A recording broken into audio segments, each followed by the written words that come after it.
I'm Michael Phillips, the president of Jamestown LP, US-based fund manager, investing in North and South America and now in Europe and the UK. I mean, I think we see both here and in New York that there's a lot of companies in each country proposing solutions and technology that are very similar. And we think it's a bit of a space race right now, both domestically and internationally, to find the right solution with enough adoption rate and capital funding to keep innovating to be the winner in solving some of those solutions. We found a lot of partnership in some fund structures and advisors and consultants, but it's certainly a challenging and exciting time in the PropTech space. I think it's more right now about customer acquisition and about sort of beta testing and deploying a successful product. And there's sort of, to me, sort of clear tranches. There's, community and consumer-focused app-based network. There's facilities management and work order management based apps, and then there's more sort of AI, smart intelligent reading for documents and for management systems and software and accounting and that sort of thing. So I think each of those segments has interesting innovations happening, but I think it's early yet. I think the real estate industry has a very low threshold for failure, less than 5%. And the technology industry has a very high one, as much as 90%. And so you have this inverse relationship and this challenge to speak the same language. And so it's young, and that's part of the reason why it's a little slow to move, but it's a fascinating time in the space. Well, I think you have to make a real commitment to innovate. At the same time, you have to decide where you can expose yourself to beta testing and to partnerships to experiment, and be very clear that you're going to accept a certain amount of imperfectness in the process. And I think it really takes, in some respects, separating yourself from the traditional IT department solution, but really kind of picking someone to be your chief innovator in the company and to sponsor ideas and solutions that you can have some fun with. Well, I mean, I think I spoke a little bit about the traditional IT solution. That has not worked for us because our IT department is largely focused on creating security mechanisms and firewalls and systems for communication in a way that are foolproof and fully tested.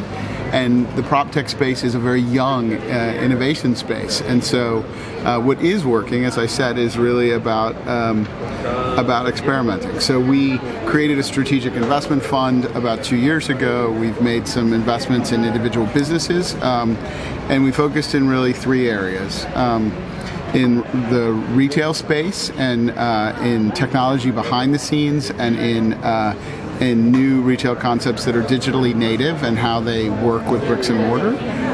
In the facilities and AI space in terms of document reading and facilitating contractual relationships.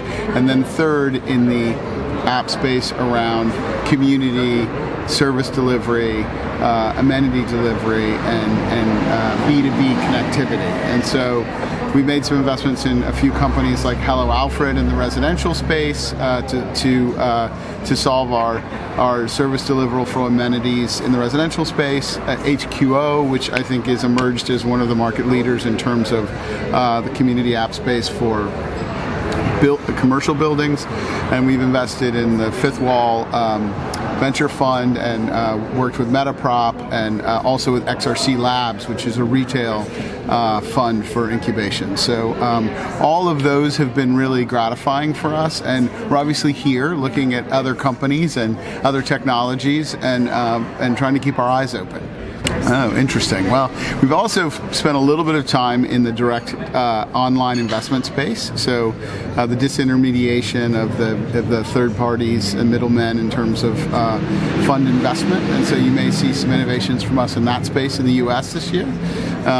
We made our first Central European investment in the Netherlands and in Amsterdam, which we're working on diligently, and pursuing many others. So hopefully you'll hear more announcements for us in Europe this year. Well, I would say not scared off, intrigued. Made a little investment this year, so taking advantage of exchange rates and sort of a little bit of market distress. But I think that there is only one Great Britain, and there's certainly only one London, and so I think it is interesting to think about a truly global perspective, which is offered uniquely in your country. So I think we're going to keep looking. I guess I would say that for us, a lot of what we have focused on has come from a joint DNA between Europe and America, sort of having partners on both continents. But I would say if there's one unique export from the U.S., it's optimism, and I think we bring that, to a lot of different industries, but certainly to the real estate space.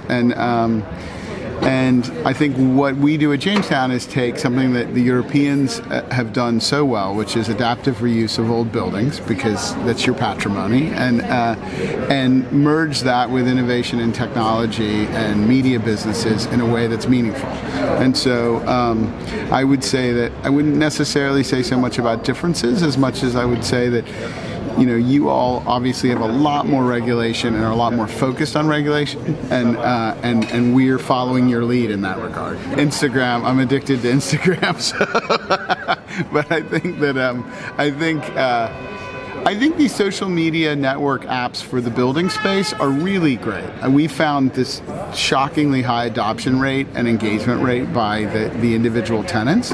And I think in the world of attracting and retaining a workforce and being as competitive as you can be, providing any tools that allow people to engage with your real estate in a meaningful way, at the way they know how to do it, which for much of the new workforce, which is digitally native, the app is the way to do it. So I think that's the most interesting thing from our perspective.